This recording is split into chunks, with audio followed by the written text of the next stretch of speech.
2, 3, 4.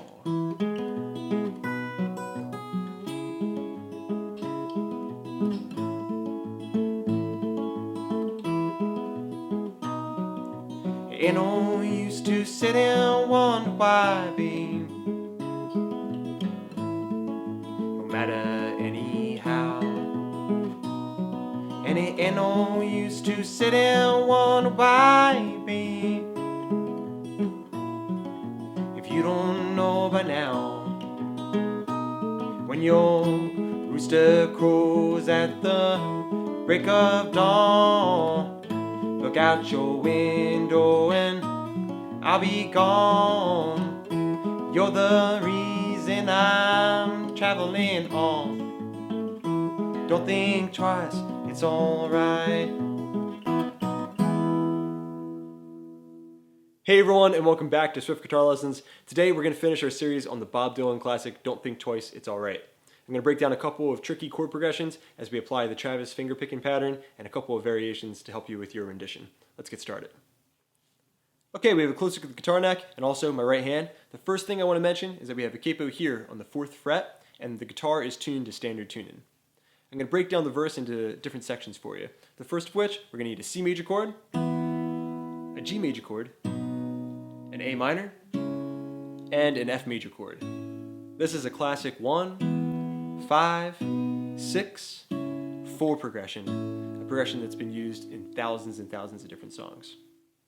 Okay, breaking down the structure of progression number 1, we have the C major chord for 4 beats, 1, 2, 3, 4, the G chord for 4 beats, 1, 2, 3, 4, the A minor, we're going to double that, 2 measures, 1, 2, 3, 4, 5, 6, 7, 8, the F chord the same, 1, 2, 3, 4, 5, 6, 7, 8, to the C major chord for just a single measure, 1, 2, 3, 4, and the G chord the same, 1, 2, 3, 4.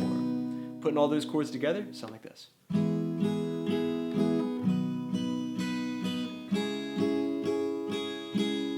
F chord, and to the C, G, with the words, ain't no use to sit and wonder why, babe. It don't matter anyhow. Okay, now that we have our first chord progression down, we're ready to try our Travis finger picking pattern. It's going to sound like this.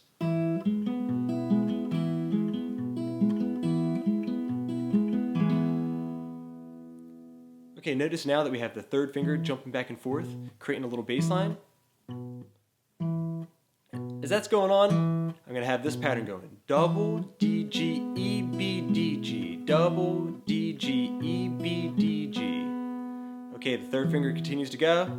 We're going to break that down. The double is the A and B string together. Then D and G with the thumb and pointer. Thumb comes up to the E string as the 3rd finger comes up as well. Double D, G, E. You might just want to get that down for a little while. Lots of repetitions until that's nice and smooth. Double D, G, E. Now we're going to take the middle finger, pop the B string. So now we have double D, G, E, B. And again, I might just practice that one line as I have it so far. So one of the biggest things about learning finger picking patterns, just a little side note here, is you don't want to bite off too much. You don't want to bite off more than you can chew, right? Alright, next we're going to play the D string with the thumb, and the pointer finger is going to go to the G string. So then we have double D, G, E, B, D, G. Thumb and middle finger, thumb and pointer, thumb, middle finger, thumb, and pointer. Bring the 3rd finger back down. It's easy to forget that. And then you just need about 1,500 repetitions of that and you'll be golden.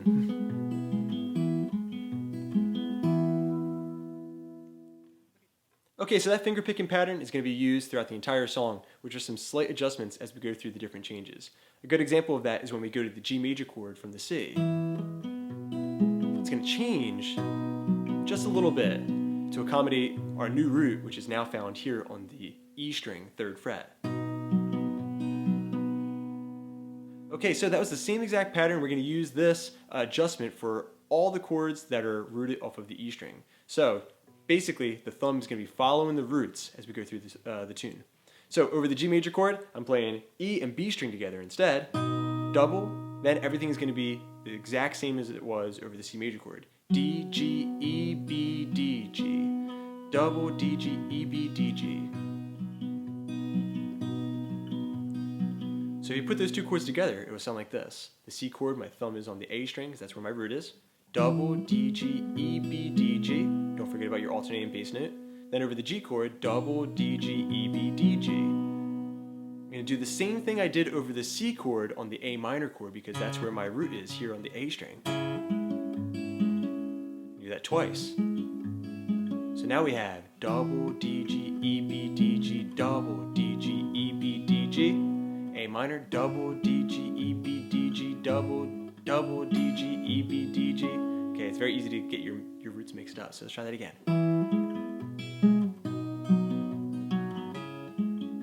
Sometimes I'll stop short on the pattern, double, D, G, E, B, D, and then switch to my next chord. Both sound great. Alright, so with the words, what we have so far, it will sound like this.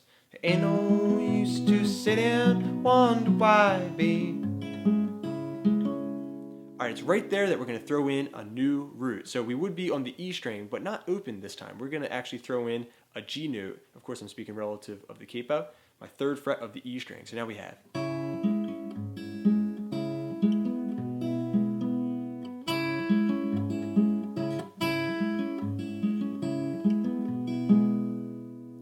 Alright, and then I'm going to go to the F major chord, and I'm going to do the same pattern I had over the G chord, before going back to the C, and then the G.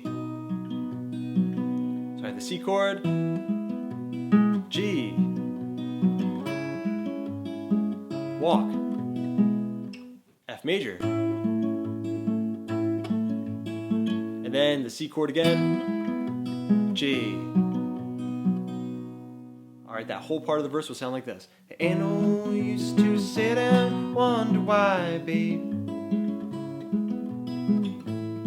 It don't matter anyhow.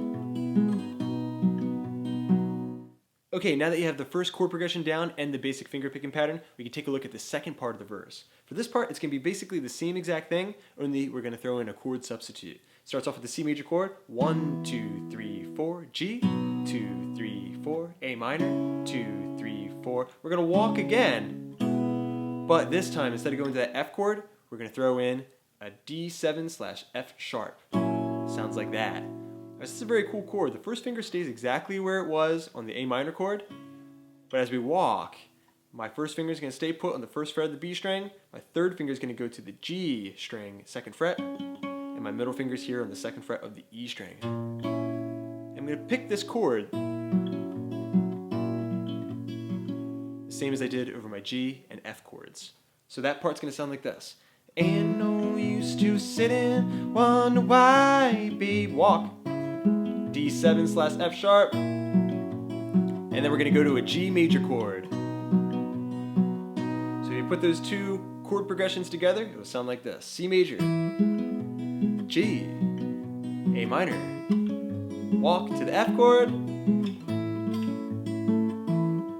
and C. Don't mess up your roots. C chord, G, A minor, walk to the D7/F sharp, and to the G chord.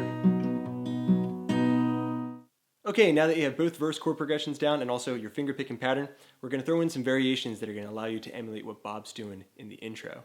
So, the first thing we're going to do is brighten up our finger picking pattern as Bob does in the beginning of the tune, just by taking our pointer and middle finger down one string to add in our high E string. So that double that we have in the beginning of the pattern will now sound like this. From there, we're going to continue the pattern as normal,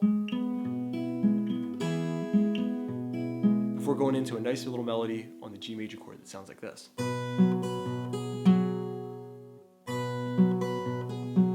Okay, to accomplish that melody over the G major chord, all we're doing is playing the low and high E strings together, the D string, the high E string, so far we have, Then I'm playing the low E string, the high E string open, and then the D string. Alright, now you can start off your tune sounding like this.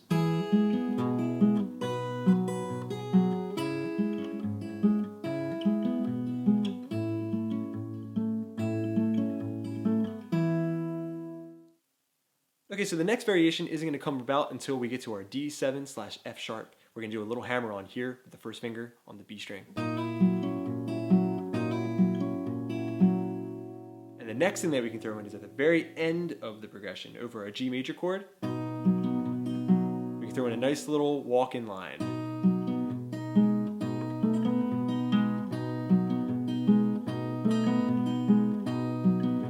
There we go. So to do that, I'm going to play the same exact finger picking pattern, but halfway through it, I'm going to put my middle finger here on the D string. Now, notice how all I need to accomplish this is my third finger here on the low E string 3rd fret. And I can actually play that for the majority of the song whenever I go to G major. So not playing our A string and our high E string. Alright, so there I'm going to play. Add in my middle finger to the D string, right there. So that's my middle finger going to the D string 2nd fret, and then my pinky's going to go up to the 3rd fret of the same string, and then go back to the 2nd fret.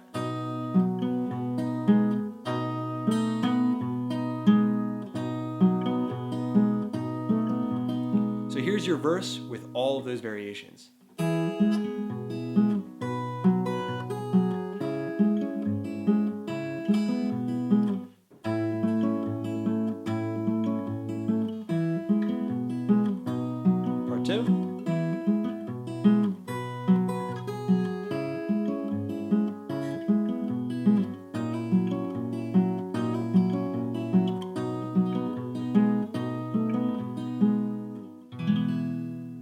Alright, the last thing we need to cover is our chorus, and we're going to learn this chord progression and apply everything that we've learned so far to it. So, the chorus, we're going to have the C major chord. When your rooster crows, a C7, just add your pinky to the G string. To the break of dawn, to an F major chord. Look out your window, and that D7 chord, try to do that little hammer on again. And I'll be gone. Going to the C chord, this is kind of like the second part of it. You're the G major, reason I'm A minor. Traveling on. And of course we'll have a little walk down. Traveling on between the A minor and F. C major chord. Don't think G twice, it's alright. And resolve back on C major chord. So we're applying the same finger picking pattern to this section. It's going to sound like this. When your rooster crows at the C7 chord, sometimes people will just start there with the double actually being on the A string and G string. Break of dawn, I usually keep it the same though. Rooster crows at the break of dawn. To the F chord. Look out your window at D7/F sharp. I'm going to go for the hammer on. And I'll be gone. C major chord. You're the G chord. Reason. A minor. I'm traveling. That little walk to F on. Let's hear that part again. You're the reason I'm traveling on. C chord. Don't think twice, G, it's alright. So once you have the verses down, getting that chorus is going to be a piece of cake. Alright everyone, thanks so much for checking out this lesson on Bob Dylan's Don't Think Twice, It's Alright. I got plenty more lessons coming up, so keep checking back, and of course, please subscribe. I'm Rob at Swift Guitar Lessons in Philadelphia, saying happy picking.